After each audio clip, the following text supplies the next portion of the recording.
স্বাস্থ্যসেবা যে স্বাস্থ্যহীন সেটা আমরা সবাই বুঝি, এবং একে অপরকে দোষ দিই, এর কারণে এটা হয় না, ওর কারণে এটা হয় না। দোষ দিলে তো স্বাস্থ্যহীনতা দূর হয়ে যাবে না। চিকিৎসা এমন একটা জিনিস, স্বাস্থ্য এমন একটা জিনিস, এখানে বাদ প্রতিবাদের কিছু নেই, এখানে রাজনৈতিক মতবাদের কিছু নেই। মানুষ মারা যাচ্ছে, আমি তাকে সেবা দিচ্ছি, তার জীবন রক্ষা করার চেষ্টা করছি, এখানে বাধা বলতে কিচ্ছু নেই। এটা ঐতিহাসিক একটা সম্মেলন। তো স্বাস্থ্যদের কথা জিজ্ঞেস, স্বাস্থ্যের হয় না, না তা হয় না। আমাদের কি কিছু অভাব আছে মানুষ হিসেবে? আমরা কি অধম একটা জাতি? আমাদের সমস্ত কিছু আইন কাঠামো, নীতিমালা, যন্ত্রপাতি, দালান, যা কিছু আছে তা দিয়ে কি এর চেয়ে ভালো কিছু করা যাবে না, এরকম মনে হয়? আমার তো মনে হয় না। আমি একদম নিশ্চিতভাবে বলতে পারি স্বাস্থ্যসেবা 25% ভালো হয়ে যাবে। শুধু এইটুকু চিন্তা করে আমরা এর চেয়ে ভালো করবো, এর মধ্যে করবো। এই 25% কিন্তু অত্যন্ত মূল্যবান 25%, কেন এখানেই মানুষ মারা যাচ্ছে। এই 25% এটা মহা পরিবর্তন দেশের মধ্যে এসছে, আপনারা নিশ্চয়ই অনুভব করেন। সেটা অনুভব না করে উপায় তো নাই। এমন সব কাণ্ড হয়েছে দেশের ভেতরে যেটা 1000 বছরে আর হবে কিনা সন্দেহ। এই যে একটা জোয়ার, এই জোয়ারের মধ্যে যদি আমরা ঢুকে পড়ি, চিন্তা করেন আমাদের কি পরিবর্তন সম্ভব। আমার হাতে সব কিছু থাকলে আমি চিকিৎসা দেবো, না হলে দেবো না, কোনো ডাক্তার বলতে পারবে না। তাকে যাই কিছু শেখানো হোক না কেন, তাকে এগিয়ে আসতে হবে।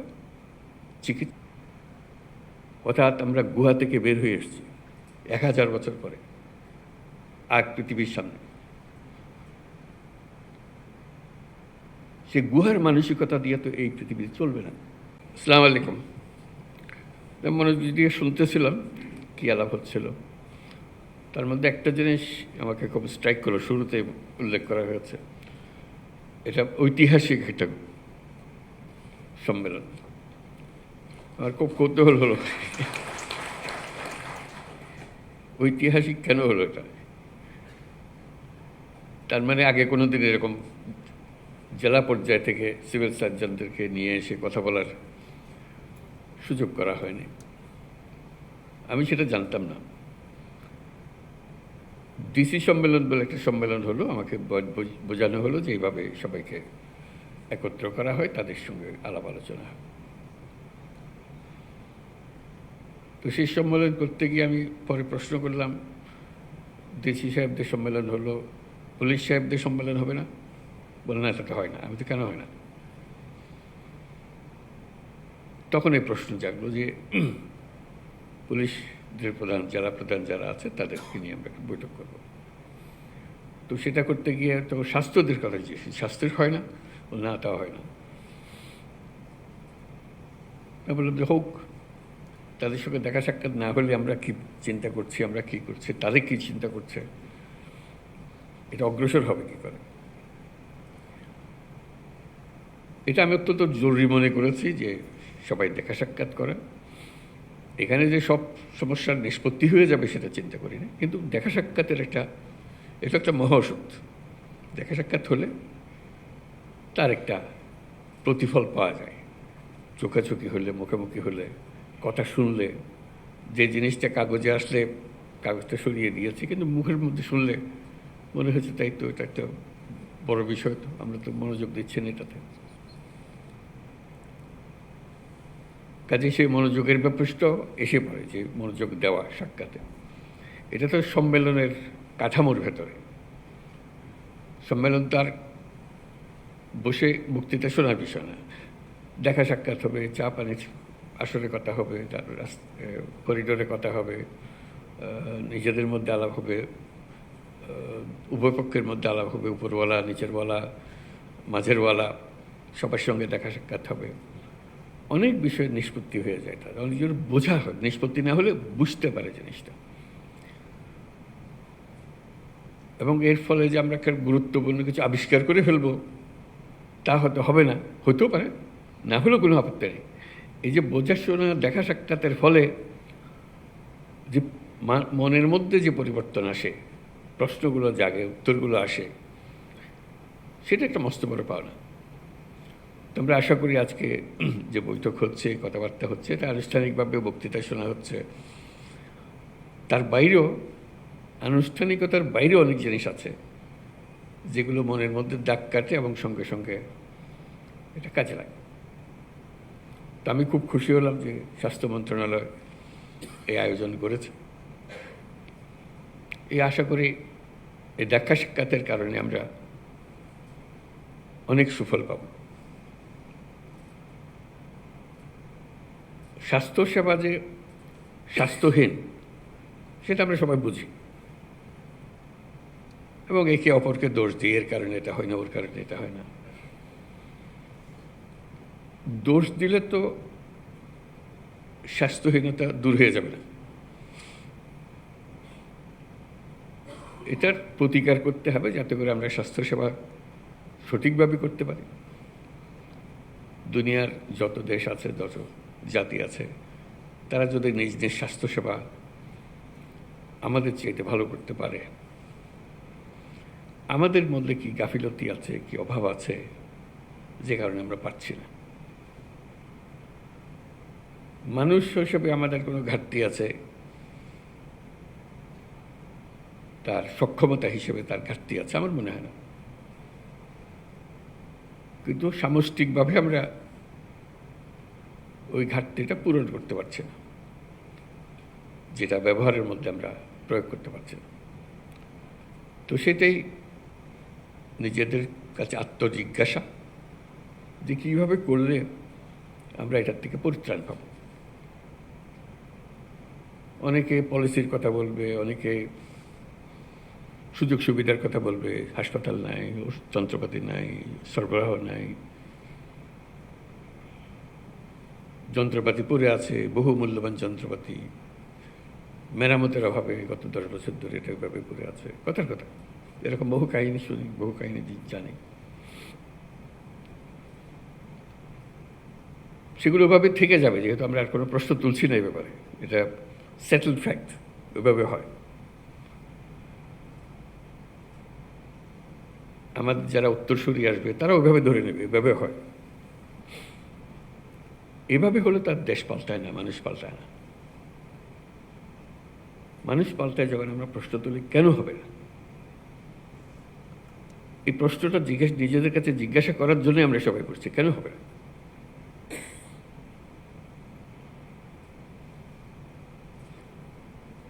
আমাদের কি কিছু অভাব আছে মানুষ হিসেবে?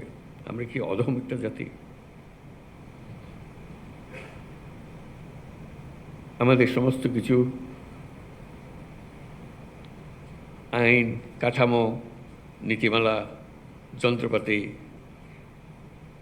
দালান, যা কিছু আছে তা দিয়ে কি এর চাইতে ভালো কিছু করা যাবে না, এরকম মনে হয়? আমার তো মনে হয় না। আমার মনে হয় আমরা এই যে সম্মেলনে আসলাম, কথাবার্তা বললাম, সেটাকে উপলক্ষ করে যেভাবে আছে সেটাকে যদি আমরা প্রশ্ন করি যে এইভাবে থাকবে না, আমি এটাকে অন্যভাবে করব, কারো সাহায্যের দরকার নাই, উপরওয়ালার দিকে তাকিয়ে থাকতে হবে না, নিচেরওয়ালার কাছে তার কোনো বিশেষ সুবিধার কথা বলতে হবে না,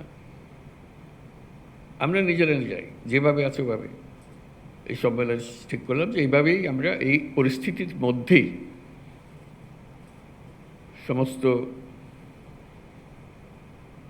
অভাব এবং ঘাটতির মধ্যেই আমরা ইচ্ছেটা ভালো করব। আমি একদম নিশ্চিতভাবে বলতে পারি স্বাস্থ্যসেবা 25% ভালো হয়ে যাবে। যদি শুধু এইটুকু চিন্তা করে আমরা এর চাইতে ভালো করবো, এর মধ্যেই করবো। আর এর থেকে সুযোগ যদি একটু বেশি হয়, অন্যান্য জিনিস যেগুলো বলেছে, আরও নিয়োগ করা হবে, আরও পদ সৃষ্টি করা হবে, এগুলো পরে হোক। কিন্তু যেভাবে আছে এইভাবেই যদি আমরা করতে চাই, তাতে শুধু মন ঠিক করা যে আমি করব, অন্য কে কী করলো না করলো ওর দিকে তাকাবো না, আমি আমারটা ঠিক মতো করবো, আমার সাধ্যে যতটুকু করা। তাহলে 25% ভালো হয়ে যাবে। এই 25% কিন্তু অত্যন্ত মূল্যবান 25%, কারণ এখানেই মানুষ মারা যাচ্ছে এই 25%-এর ভেতরে, যেটুকু আমরা করছি না, যেটা আমরা করতে পারতাম, নানা ব্যাখ্যা দিয়ে সেটাকে ঢেকে রাখছি আমরা, কিন্তু ভেতরে আমি জানি যে আমি পারতাম। কী হয়েছে, আমি গতের মধ্যে পড়ে গেছি। ওই যে স্বাস্থ্য উপদেষ্টা মহোদয় বললেন যে হাসপাতালে গেলাম, যেখানে যা থাকার কথা নাই, যেখানে যা করার কথা করছে না, ইত্যাদি ইত্যাদি। এটা তো কারো অপেক্ষায় না, এটা তো আছে। রিসেপশনের জায়গায় থাকবে, যাকে সাহায্য করার কথা তাকে সাহায্য করবে। এটার জন্য আইনওয়ালা বদলানোর দরকার নাই, কিচ্ছু বদলানোর দরকার নেই, শুধু যেটুকু নিয়ম পালন করার বিষয়। এই সম্মেলনে আমরা চেষ্টা করি ওই 25% যেটার কথা বললাম নিজেরা করে ফেলতে পারবো, এবং 25%-এর চেয়ে তো একটু বেশিও করতে পারবো। এই জন্য একটা মহা সুযোগ। এটা ঐতিহাসিক যদি সম্মেলনের কারণে নাও হয়ে থাকে, এটা মহা পরিবর্তন দেশের মধ্যে এসছে, আপনারা নিশ্চয়ই অনুভব করেন। সেটা অনুভব না করে উপায় তো নাই। এমন সব কাণ্ড হয়েছে দেশের ভেতরে যেটা 1000 বছরে আর হবে কিনা সন্দেহ।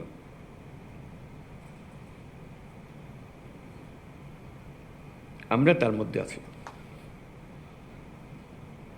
যে 1000 বছরের যে পরিবর্তন,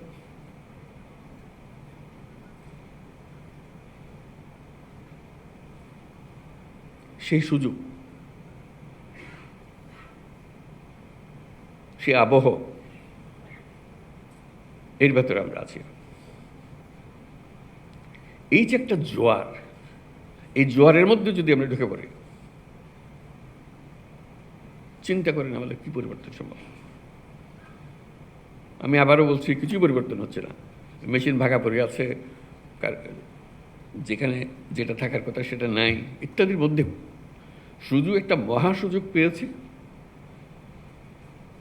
এবং এটা আমার আপনার মাধ্যমে হচ্ছে। আমরা এই প্রবাহের মূল চালিকা শক্তি। আমাদের ছেলে মেয়েরা, বাচ্চারা এখনো নাই, ওরা আসবে, ওরা দেখবে। যারা আমাদের থেকে বয়সে বড় তারা চলে গেছে বা কর্মক্ষেত্রে নাই, আমাদের হাতে এটা, এই পরিবর্তনের জোয়ার।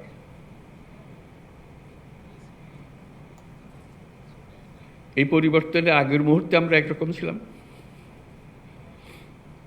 এক জগতে বাস করতাম, মেনে নিয়েছিলাম সব কিছু যেভাবে আছে সেভাবেই হবে। একটা বালিশ যদি 1 লক্ষ টাকা দিয়ে কিনতে হয়, আমরা 1 লক্ষ টাকা দিয়ে কিনবো, ওইভাবে নিয়ম ওইভাবে করেছি। এখন তো হঠাৎ করে পাল্টে গেছে সব কিছু। সে পরিবর্তনটুকু যে আমাদের জিম্মায় হচ্ছে, এই জিম্মাটা বদকার। কেউ এটা নির্দেশ দিয়ে কাউকে করাতে পারবে না, এবং আপনি সেটা না করলে ওই মেয়াদ শেষ। পরে যারা আসবে তারা, ওরা তো করে গেছে, এগুলো এইভাবে করেছে, আমরা এভাবে করছি। আমরা কিন্তু বলতে পারছি না ওরা ওইভাবে করে গেছে, আমরা ওইভাবে করছি। ওদের যুগ শেষ, এটা আমাদের যুগ। এটা 1000 বছরের পরিবর্তন। এই 1000 বছরের পরিবর্তন আমাদের হাত দিয়ে হচ্ছে, আমাদেরকে সে সুযোগ করে দিয়েছে। এই সুযোগটা নেওয়া, এই সম্মেলনে বসে সেটুকু চিন্তা করা, আমরা কি করতে পারি। স্বাস্থ্যসেবার আরেকটা বিশেষ দিক আছে, আমার কাছে খুব আকর্ষণীয় মনে হয়, সেটা অন্যান্য মন্ত্রণালয়ের চাইতে। শিক্ষক বলতে পারে যে আমার ক্লাসরুম লাগবে, ছাত্র লাগবে, আমি শিক্ষকতা করবো, ইত্যাদি, তার একটা কাঠামো লাগে। স্বাস্থ্যসেবার কোনো কাঠামো লাগে না। অফিসে যাচ্ছিলাম, পথে একটা মানুষ পড়ে গেছে, শ্বাস নিঃশ্বাস নিতে পারতেছে না, আমি ডাক্তার পাশ দিয়ে হেঁটে যাচ্ছি। আমাকে বলতে পারে যে না, ওরে হাসপাতালে নিয়ে যান, তা নিলে হবে না। আমি ডাক্তার, আমাকে এক্ষুনি এটা করতে হবে, আমার হাতে কিছুই নেই। আমি অফিসে যাচ্ছিলাম, কি মর্নিং ওয়াক করতে যাচ্ছিলাম, আমি যে অবস্থায় আছি সেই হাফ প্যান্ট পরা গেঞ্জি পরা অবস্থাতে আমাকে কাজে লেগে যেতে হবে। এটা থেকে পরিত্রাণ নাই, যেহেতু আমি ডাক্তার। আমার হাতে সব কিছু থাকলে আমি চিকিৎসা দেবো, না হলে দেবো না, কোনো ডাক্তার বলতে পারবে না। তাকে যাই কিছু শেখানো হোক না কেন, তাকে এগিয়ে আসতে হবে, চিকিৎসা দিতে হবে, এবং প্রতিনিয়ত দিচ্ছে। আমি আবিষ্কার করে বলছি না, আপনারা প্রতিনিয়ত করছেন। কিন্তু এখন যদি বলি না আমি হাসপাতাল চালাতে পারবো না, আমাকে মুখ দেয় নাই, মুখ দেয়নি, আমাকে আমরা বলেই যাচ্ছি, হাত পা গুটিয়ে রাখছি। তা আমি শুধু বলছি যে হাত পা গুটিয়ে থাকলেও অতীতে যদি থেকে থাকে, সে জমানা শেষ। আমাদের এই সময়টুকু ক্ষুদ্র একটা উইন্ডো অফ অপরচুনিটি এইবার আমরা করব, কারণ আমাদের উপর সারা বিশ্বের নজর। এবং আমিও নিজেকে আবিষ্কার করেছি যে আমার তো অনেক ক্ষমতা আছে, এই ক্ষমতা আমি ব্যবহার কেন করব না? যেটুকু আছে এর মধ্যে আমি করব। আমি বলবো আমাকে এই দেন, ওই দেন, এটা মেরামত করে সব বলতে থাকবো, কিন্তু কাজ থেমে থাকবে না। কতগুলো খুব সহজ কাজ, ওই আগের আমলে এইভাবে হয়েছে বলে এখনো হচ্ছে। মাথার থেকে সুরে ফেলানো, আগের আমল হাওয়ায় বিলিয়ে গেছে, নাই। অর্থাৎ আমরা গুহা থেকে বের হয়ে এসেছি 1000 বছর পরে, আর পৃথিবীর সামনে। সে গুহার মানসিকতা দিয়ে তো এই পৃথিবী চলবে না, গুহার থেকে বেরিয়ে আসতে হবে। এইটুকু শুধু স্মরণ করিয়ে দেওয়া যে আমরা গুহাবাসী নই, আর কোনো ব্যাখ্যা দিয়ে কাউকে বোঝাতে পারবো না গুহা কী ছিল, কারণ তারা সে দেখে নেই, তা পরবর্তী প্রজন্ম দেখে নেই। তারা দেখেছে যে আপনারা তো গুহার থেকে বেরিয়ে এসছেন, আপনারা কেন বসেছেন? আমরা কিন্তু গুহাবাসী হিসেবে হাত পা বন্ধ করে বসে আছি, গুহার থেকে যে বেরিয়ে গেছি সেটা মনে নেই। তো শুধু সেটুকু মনে করে দেওয়ার জন্য এই ইন্টারিম পিরিয়ডে, মানে এই পরিবর্তন, যে আইন পরিবর্তন, বরাদ্দ পরিবর্তন, প্রাতিষ্ঠানিক আয়োজন পরিবর্তন, যেটা স্বাস্থ্য কমিশন খুব সুন্দরভাবে তুলে ধরেছে আমাদের কাছে, আমরাও চাই যে এটা পরিবর্তনগুলো হোক, আসুক, তড়িৎ গতিতে আসুক। আমরা প্রথম চোটে বলেছি স্বাস্থ্যতে কী কী পরিবর্তন দরকার, সবাই মিলে, প্রাইভেট সেক্টর, পাবলিক সেক্টর, যাবতীয় পলিসি মেকার্স, স্বাস্থ্য খাতে যাদেরকে আমরা সম্মানিত ব্যক্তি হিসেবে মনে করি, তাদেরকে দায়িত্ব দিয়েছিলাম, আপনারা বলেন কী করতে হবে। তারা বহু কষ্ট করে, বহু পরিশ্রম করে এই রিপোর্ট আমাদেরকে দিয়েছে। আমরাও সম্মান করছি সেই রিপোর্টকে, যে কীভাবে আমরা এটাকে কাজে লাগাবো। কিন্তু সেই কাজে লাগানোর শেষ মুহূর্ত পর্যন্ত অপেক্ষা করবেন না, প্রতি মুহূর্ত দ্রুত চলে যাচ্ছে। এগুলো কবে হবে? হবে এক সময়, কিন্তু আজকের দিন তো আজকের দিন, এটা তো আর ফিরে পাবো না। আজকের দিনের কাজ আজকের দিনেই করে ফেলতে, আমার মতো করে করতে হবে। আর কারো পরামর্শের জন্য আমি কি কম অভিজ্ঞ নাকি? আমি কি কম দেখেছি নাকি? আমি কি জানি না কী করতে হবে? ও করে না, কী করবো আমি? আমারটা আমি করব। আমি যেটুকু আমাকে জায়গা দিয়েছে, যে জায়গাতে আমার করার কথা, আমি তো সৌভাগ্যবান, আমাকে কিছু দিয়েছে, কিছু একটা দিয়েছে, আরেকজনকে কিছুই দেয়। সমাজ আপনাকে, রাষ্ট্র আপনাকে কিছু সুযোগ সুবিধা দিয়েছে, সবটা দেয় নাই। আপনার মনে বেদনা যে আমাকে সবটা দেয় নাই, যেটুকু দিয়েছে সেটার যেহেতু একটা সুযোগ পেয়েছি, যে বললাম একটা মহা সীমারেখা আমার কাছে উঠিয়ে নিয়েছে, আমি এখন মুক্ত মানুষ করতে পারি। সেটুকু করার জন্য দুর্নীতি এক জিনিস কী ছিল, কীভাবে হয়েছে সেটা ব্যাখ্যা আমার দেওয়ার দরকার নেই, আপনারা অনেক জানেন। সেটা যদি আমি কমাতে পারি, সেটা যদি আমি বন্ধ করতে পারি, সেটুকু যদি কাজে লাগাতে পারি, যেখানে আমি অন্যরা আমাদের সুযোগ দিয়েছিল, সেই সুযোগ ওই কারণে আমরা করেছি, এখন সেই সুযোগও চলে গেছে, আমরা এর মধ্যে নাই। যেহেতু ওই যে ইন্টারিম পিরিয়ড, যে সময়টুকুতে আমরা কর্মরত, এরপরে যারা নতুন ঢুকবে ওরা বলবে যে আপনারা তো কিছু করেন নাই, আপনাদেরকে সুযোগ দেওয়া হয়েছিল, আপনারা করেন নাই। এখন আমরা না করাতে ওই পুরনো অভ্যাস আমাদের কাছে আবার চলে এসছে। সেই পুরনো অভ্যাস একটা ইতি টেনে দেওয়া। চিন্তা করেন কি করতে পারেন, এটা কেউ বাধ্যবাধক করে বাধ্যতামূলকভাবে আরেকটা সার্কুলার জারি করে করতে হবে এমন কিছুর কথা আমি নিশ্চয় বলছি না, আমি শুধু ব্যক্তিগত দায়িত্বের কথা বলতেছি। এটা সুযোগ এবং আমি পারি, আমার কাছে অনেক সৃজনশীলতা আছে, আমার কাছে অনেক ক্ষমতা আছে। ক্ষমতা মানে এক্সিকিউটিভ পাওয়ারের ক্ষমতা না, মানুষ হিসেবে ক্ষমতা আমার হাতে। আমি ডাক্তার, আমি স্বাস্থ্যকর্মী, আমি স্বাস্থ্যের দায়িত্ব নিয়োজিত, স্বাস্থ্যে অনেক কিছু আমি করতে পারি, চিল্লাচিল্লি করতে পারি, কাজ করে ফেলতে। 10 জনকে ডেকে ডাক্তার ও ডাক্তার সবারই মিলে বলবো আসুন তো ভাই এটা করে ফেলে, আমার বিশ্বাস সবাই সারা দেবে। চিকিৎসা এমন একটা জিনিস, স্বাস্থ্য এমন একটা জিনিস, এখানে বাদ প্রতিবাদের কিছু নেই, এখানে রাজনৈতিক মতবাদের কিছু নেই। মানুষ মারা যাচ্ছে, আমি তাকে সেবা দিচ্ছি, তার জীবন রক্ষা করার চেষ্টা করছি, এখানে বাধা বলতে কিচ্ছু নেই।